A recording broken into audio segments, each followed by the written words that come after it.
Okay. And some people immediately thought that was about Garcelle. The insider apparently said Sutton's considered good for the show, and Sutton Stracke, she seems to be catching some heat online. And Jax firing back, accusing her of things to her past with Julian Sensley not paying the mortgage, calling her a gaslighter. It's about LVP protecting the guys on Vanderpump Rules. Exactly. Presumption is she meant the Jax Taylor hookup situation. Right. Seems her packed schedule is causing stress. She admitted taking it out on Luke, on who should maybe not come back to the show. Right. She named Rebecca Minkoff. Yeah. Okay, so in this video, we're going to talk about the latest developments with the Real Housewives of Beverly Hills cast. Specifically, Garcelle Beauvais. Right.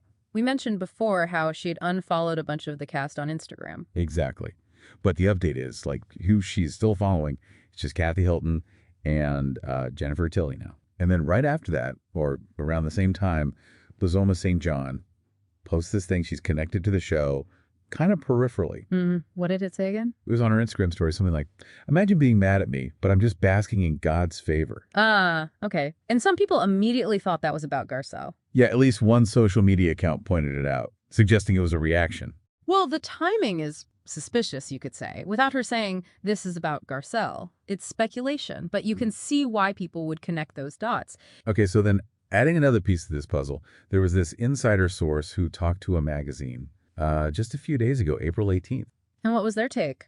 They suggested maybe Garcelle is, like, unhappy that Sutton Stracke is staying on the show, especially since Garcelle decided to leave. Okay. The insider apparently said Sutton's considered good for the show because she's dramatic and a drinker, implying she, creates the storylines. The source even apparently said they wouldn't really have anything happening right now without her.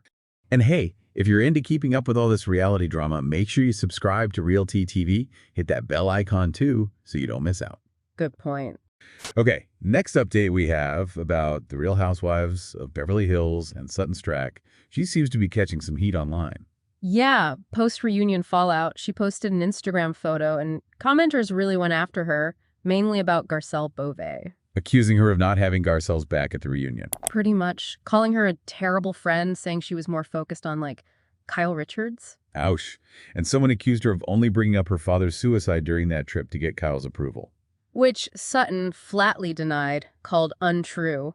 But the perception from some viewers was clearly negative. The other main criticism was about Garcelle saying she felt alone. And Sutton apparently encouraged Erika Jayne right after that. Yeah, Sutton's explanation was that she was just surprised her and Erika weren't fighting for a change. Like, wow, a moment of peace. But that explanation didn't really land well with people who felt Garcelle needed support in that moment. And the biggest sign of the rift, Garcelle unfollowing Sutton and actually most of the cast on social media. Except Kathy Hilton and Jennifer Tilly. Right. Okay, next update we have about, well, really tough situation. Brittany Cartwright and Jax Taylor on the Valley. Ugh, yeah. Things seem to have escalated dramatically. That blowout fight they showed, it was intense. Brittany accusing Jax of cocaine addiction, threatening restraining order because of scary behavior. And Jax firing back, accusing her of things to her past with Julian Sensley not paying the mortgage, calling her a gaslighter. It sounds incredibly messy and serious. And Brittany pushed back hard, insisting she pays the bills, taxes, contributes equally. Then there was the issue of Paige Woolen being at their house. Jax admitted it. Yeah, and apparently tried to justify it by bringing up Brittany's past with Julian again, which just seems like deflecting, really. Brittany said she's in therapy because of him, called him a terrible person, said he needs help for himself and for Cruz. And the reports of Jax's anger, mentioning throwing things, punching walls, that's really concerning behavior. It is. Brittany wanted him to go to rehab for 30 days. But Jax was suspicious of her motives, apparently, complaining about toxicity, accusing her of sending pictures of their son to other men, even calling her the gaslighter again. Wow. It's just a cycle of accusations. So Brittany gave him an ultimatum. Pretty much. Divorce, full custody, restraining order, unless he completed rehab. She even said it publicly, Jax, you have a coke problem. Everybody knows it. Own up to it. Definitely a point of no return, you'd think.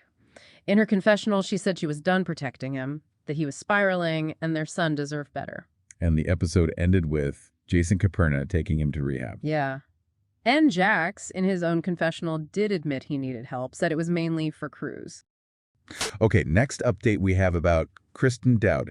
Now she's on the Valley, and seems she's feeling freer to speak her mind about her old boss. Yeah, Lisa Vanderpump. Kristen was on the Buy a Bible podcast, and she didn't really hold back. Was the main point about LVP protecting the guys on Vanderpump Rules. Exactly. Kristen feels Lisa shielded the male cast members from, real consequences for some of their actions over the years. She called the lack of ramifications an LVP thing. And she also reflected on her own past behavior on VPR, wondering if it would fly today. Which is a fair question, honestly. The culture around accountability has definitely shifted. The podcast host, Jackie Schimmel, even suggested Kristen had sort of kowtowed to Lisa back then, maybe without getting much grace in return. Interesting take. And did Kristen hint about Shiana's book? She did. Suggested Shiana and maybe Katie might spill some tea about Lisa in the book, so that could be something to watch out for. More behind-the-scenes stuff possibly coming out. Always more layers. Kristen also made a claim about her time on VPR, only telling one lie. Uh-huh. The presumption is she meant the Jax Taylor hookup situation. Right. Though, viewers might recall a few other instances where truthfulness was a bit debated. Let's just say memories can be selective in reality TV. It's all part of crafting that public narrative, isn't it? True. Okay, shifting gears slightly, she also talked about her own podcast, Balancing Act, with her fiancé Luke. Sounds like there's some tension. Yeah, seems her packed schedule is causing stress. She admitted taking it out on Luke. Oh, dear. And he suggested maybe stepping back from the podcast a bit, letting her take the lead. Exactly. Just appearing occasionally. It sounds like they're trying to navigate balancing work, their relationship, and, they have a baby on the way. It's a lot. Definitely a lot. Okay, next update we have about another conflict bubbling on the Valley. Kristen Doute again, this time with Janet Caperna. Right, that pregnancy announcement drama from the premiere is still lingering. Seems like it. Kristen apparently wasn't happy with Janet's apology because it included some kind of dig at one of Kristen's friends. Oh, okay. And this ties into Zack Wickham's rant against Janet, too. Yeah, Kristen defended Zack a bit, calling him colorful when drunk and angry, but saying he apologized. She then questioned if Janet was genuinely offended or maybe weaponizing Zack's words. Kristen apparently said she feels superior to Janet, finds her cruel, doesn't trust her at all. And Janet's side? Janet insisted her apology was genuine, not perfect, but real, and she feels she's right to hold Kristen accountable for Zack's behavior since they're friends. Janet basically said the ball is in Kristen's court, and she thinks Christy will only reach out if she needs something. Oof. Meanwhile, Zack compared Janet to Jax Taylor for blowing things out of proportion. He did. He also claimed not to remember the rant because he was so emotional, but took full responsibility. Convenient memory loss, perhaps. Yeah. How are the other cast members reacting to Zack? Not great. Brittany apparently didn't speak to him for months after the rant. Lala said she's kind of scared of what he might say. Michelle took a step back. Shiana's keeping him at arm's length, saying trust is an issue. Wow. So his behavior really damages relationships across the board. That's significant. It really is. Brynn from RHONY. She was on Jason Tartick's podcast recently, and she was, pretty candid. Oh, yeah. Very open. One thing that jumped out was her take on who should maybe not come back to the show. Right. She named Rebecca Minkoff. Yeah, and her reasoning was interesting. She said she likes Rebecca personally, but felt she wasn't quite right for reality TV, maybe too focused on her business, didn't quite, turn off for the cameras. Kind of like she couldn't just be herself in that setting.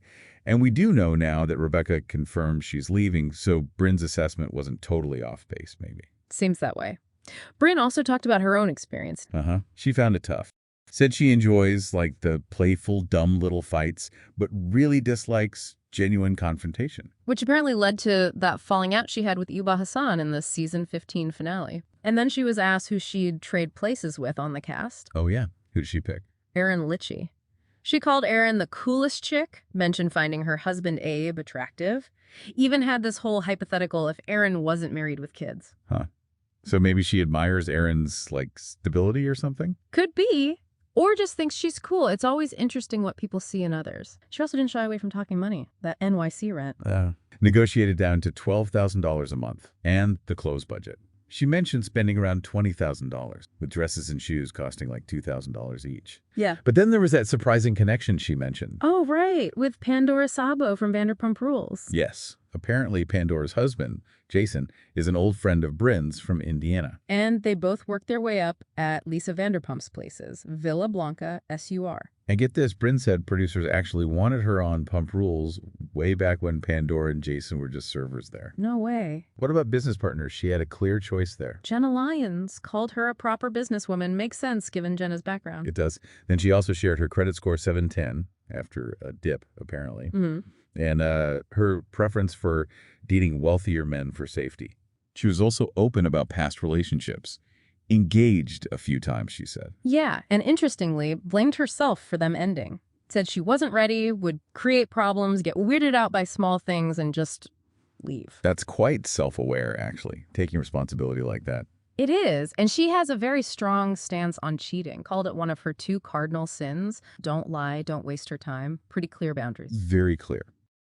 Okay, finally, let's wrap up with Tom Schwartz and Katie Maloney. Post-divorce life, still navigating things. Yeah, Katie was actually Tom's first guest on his new podcast, Detox Retox. Interesting choice for a first guest. How did that go? Well, Katie seems surprised Tom is leaning so heavily into the reality TV persona now with The Valley, Stars on Mars. Because he used to resist it, right? Yeah. Saw himself more as an artist or actor. Exactly what he admitted. Said he didn't even want to join Pump Rules initially. And Katie reflected on their marriage. What did she say she learned? Some positive things, like realizing she has a lot of love to give, but also the importance of not dulling her own shine, looking out for her needs, standing up for herself. Lessons learned. That sounds like growth. Did she have any regrets about her time on Pump Rules? She mentioned wishing she hadn't gotten drunk so much on camera, said those were her worst moments, and she's definitely not Tequila Katie anymore. Owning up to past behavior seems to be a theme today.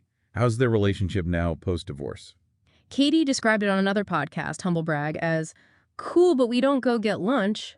They share custody of their dogs, Gordo and Butter. Ah, the dog co-parenting. And because of the dogs and filming The Valley together, she said they actually see each other more often now, which makes filming post-divorce a really strange place to be. I can only imagine. Thank you for watching this video. See you tomorrow.